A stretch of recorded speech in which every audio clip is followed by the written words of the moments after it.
Route 77 in the heart of Nebraska isn't just an old asphalt road.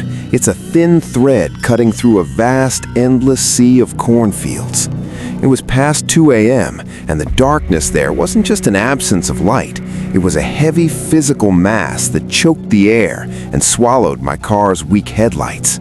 I was driving alone, the radio emitting nothing but a distorted hiss that sounded like distant, muffled screams. Suddenly, and without warning, the engine made a terrifying metallic noise, a sound like bones shattering under a heavy sledgehammer. Then came the silence, the kind of silence that always precedes a storm. I stepped out of the car, the cold air stinging my skin like razor blades. I popped the hood, and I couldn't believe my eyes. No part had failed. Instead, wires had been cut, deliberately and with the precision of a professional surgeon. In that moment, I felt the first real sting of terror. Someone wanted me to stop here, in this place that reeked of rotting mud and burnt corn. I looked around, seeing nothing but the towering walls of corn swaying in the wind, like thousands of gaunt bodies whispering for me to leave. Amidst this stillness, I spotted a faint, flickering light hundreds of yards away. It was a dilapidated two-story wooden farmhouse, exhaling a strange odor, the scent of metallic rust mixed with decaying flesh. I walked with staggering steps, the sound of my boots on the muddy ground echoing loudly like gunshots in a funeral parlor. When I reached the wooden porch, I shouted for help, but the only response was the slow, agonizing creak of the front door opening, as if inviting me into my own slaughterhouse. I entered the main hall. The floor was covered in a sticky layer of a dark liquid I didn't want to identify at that moment. Photos hung on the walls, but the faces were erased or scraped off with a sharp tool, as if the owners had been deleted from the records of the living. Suddenly, I heard a sound coming from the basement, a heavy, dragging noise on a stone floor, followed by a steady dripping. Tick, tick, tick. I couldn't help myself. A fatal curiosity led me toward the basement door. I opened it slowly, and the pure scent of death greeted me. Ancient wooden steps led down into pitch blackness. I took the first step, then the second, and suddenly a single bare bulb on the ceiling flickered to life. What I saw there will haunt my dreams until I die. It wasn't an ordinary basement. It was a display room. Dozens of metal hooks hung from the ceiling, and on one of them was a piece of a human body, an arm severed from the shoulder, still dripping fresh blood into a large brass basin. The blood froze in my veins when I heard a sound behind me, a very heavy breathing coming from a massive chest. I turned slowly, and there he was, a mountain of a man, wearing an apron of stiff, blood-stained leather, his face covered by a mask made of human skin, stitched together with thick copper wire. In his right hand, he held a massive cleaver, and in his left, he held the head of the driver I had passed hours ago on the road. "You're late for dinner, son," he said in a voice like a death rattle as he raised the cleaver high. In that moment, I realized my journey in this house had just begun, and that the secrets hidden in this basement were far deeper than a mere random killing. There is a secret behind those walls, a secret regarding the crop they grow in those fields, and it's a secret I will reveal to you gradually if I manage to stay alive for the next minute. This basement isn't the end, it's just the first altar in this cursed farm. Time froze the moment the butcher raised his rusty cleaver. The glare of the bare bulb reflected off the metal, stained with blood that hadn't yet dried. I didn't think, I didn't plan. I threw my entire body toward an old wooden shelf filled with mysterious glass jars. They shattered over his head, exploding with the stench of formalin mixed with pale human organs preserved inside. I seized the moment of his confusion as he wiped the viscous liquid from his leather mask and bolted toward the narrow stairs like a madman. His roar of rage wasn't human. It was an animalistic bellow that shook the basement walls, and his heavy footsteps behind me shattered the wooden steps one by one. I burst into the upper floor, but I found no exit. The doors that were open moments ago were now locked with massive iron padlocks from the outside. I was forced into a dark hallway reeking of rancid fat and iron. In every room I passed, horror was embodied in a sickening artistic form. In the first room, I saw curtains made entirely of thin human skins, stitched so skillfully that the pores were still visible. In the second room, there was a long dining table, surrounded by the erased face people whose pictures I had seen in the hall. They weren't just photos, they were real bodies, stuffed with straw and cotton, their facial skin completely scraped away until muscles and teeth were exposed in permanent, horrific smiles. The bitter truth began to dawn on me. These weren't random victims, they were a family the butcher decided to immortalize in his own way. Cutting the wires in my car wasn't just a hunting trap, it was a selection of spare parts. They were looking for a new face, a face untouched by mutilation, to be the next member at this silent dinner feast. While hiding behind a wardrobe smelling of old, blood-soaked clothes, I heard a sound from behind the wall, the sound of fingernails scratching on wood. I pressed my eye to a small crack in the wall, and my heart nearly stopped.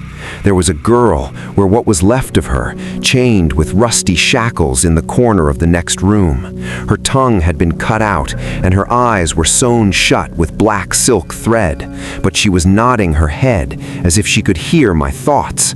Suddenly, she began to whisper in a sharp voice coming from her mangled throat. "He smells your fear. Father smells the fear. Escape isn't outside. Escape is below."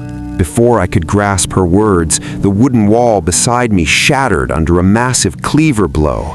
Splinters sprayed my face, and the leather mask emerged from the gap. The butcher was breathing heavily, saliva dripping from the mouth hole in the mask. He reached out with a massive hand, covered with warts and blood, grabbing my hair with enough force to nearly rip my scalp off. I screamed with everything I had as he dragged me across the wooden floor full of nails and splinters, heading toward his private room, the harvest room. There I saw the true tools, hand saws, tooth-pulling pliers, and a set of surgical knives arranged by size.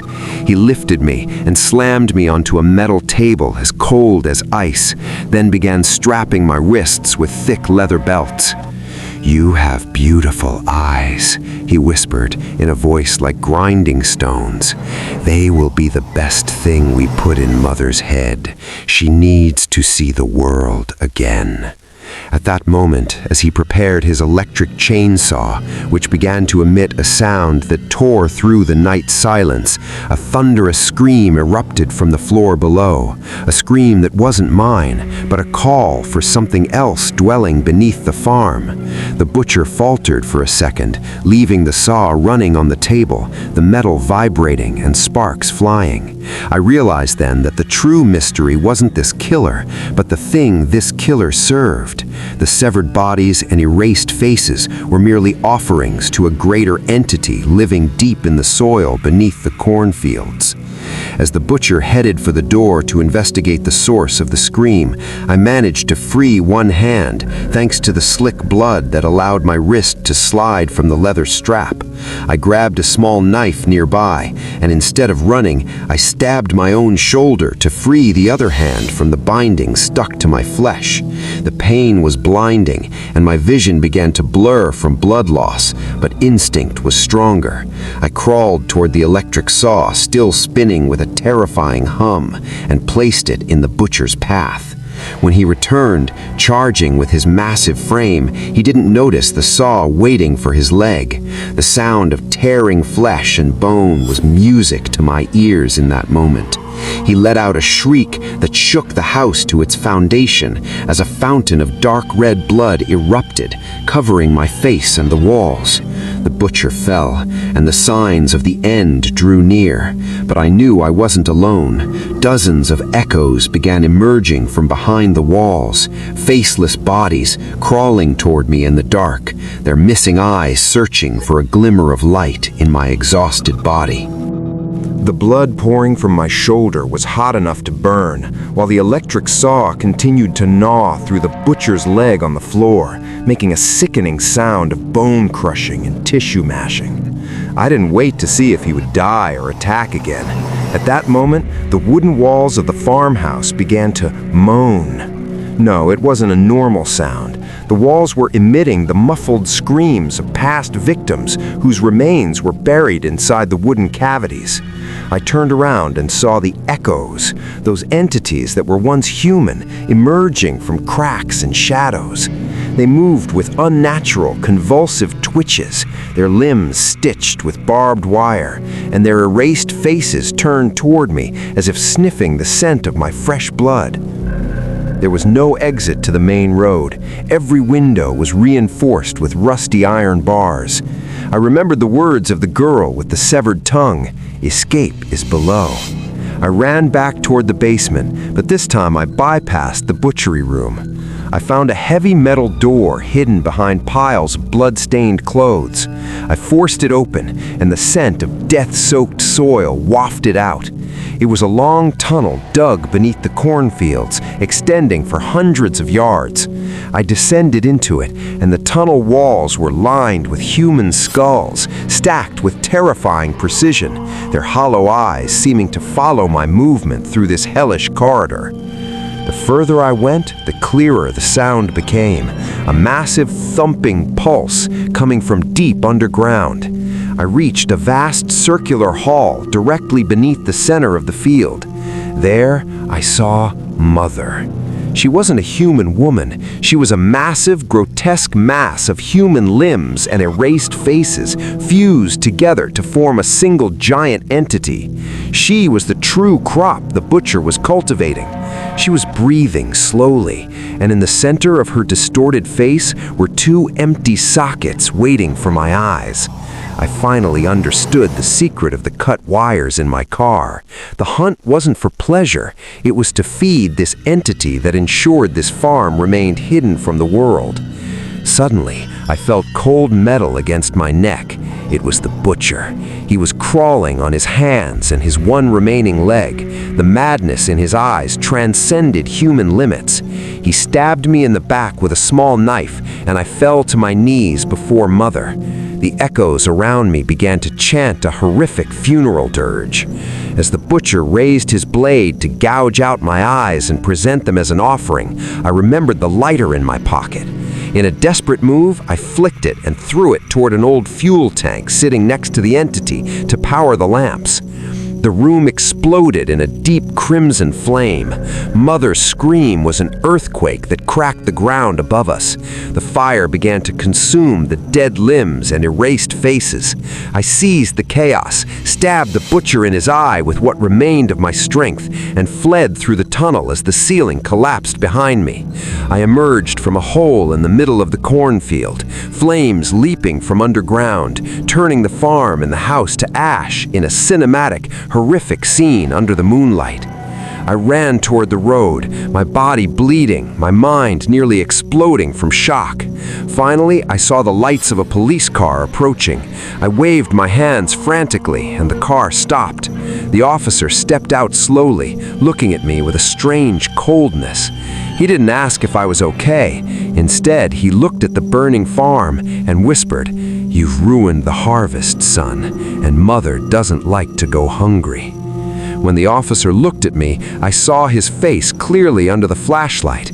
He had no face. His skin was perfectly smooth, erased by a sharp tool, exactly like the photos I had seen in the hall. I froze in place and heard the click of a gun being cocked behind me. I turned to find other cars approaching, and the townspeople emerging from the corn, all of them carrying scythes and knives, and all of them possessed those same erased faces. The question that haunts me now, as I sit in the darkness of this underground cell, hearing the sound of stitching skin approaching my door. Am I really the only survivor?